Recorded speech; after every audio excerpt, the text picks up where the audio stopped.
নমস্কাৰ সকলোলৈকে Deepika kitchen and ব্লগছৰ আন এটি ৰেচিপি ভিডিঅ'লৈ আপোনালোক আটাইকে আদৰণি জনাইছোঁ।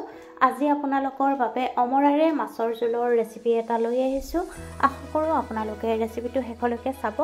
আহক তেতিয়াহ'লে ৰেচিপিটোৰ মাজলৈ আগবাঢ়োঁ।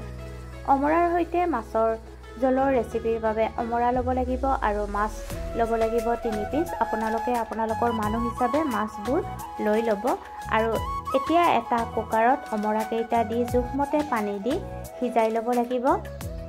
আনফালে কেৰাহী এটা গৰম কৰি তাত সৰিয়হৰ তেল দি নিমখ হালধি সানি লোৱা মাছ কেইপিচ ৰঙচুৱা কৰি ভাজি উঠাই ৰাখিব লাগিব।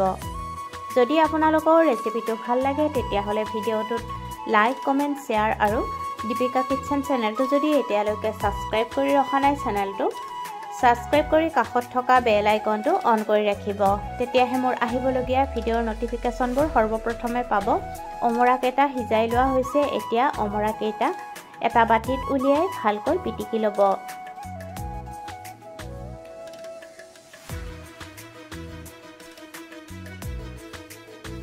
সেই মাছ ভজা তেলতে অলপমান তেল কমাই ৰাখিছোঁ।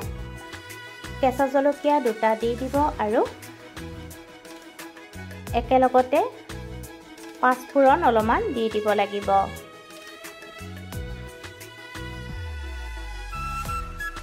তাৰপিছত ভালকৈ মিহলাই ল'ব।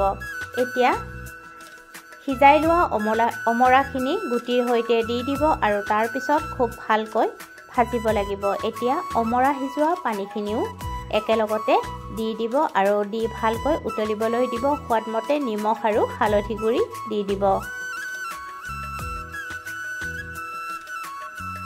ভালকৈ উতল আহিলে ভাজি ৰখা মাছ 3 পিচ দি দিব আৰু তাৰপিছত ভালকৈ মিহলাই পুনৰ 5 মিনিটমান সময় উতলাব লাগিব। 5 মিনিট উতলাৰ পিছত মাছৰ জোল ৰেডি।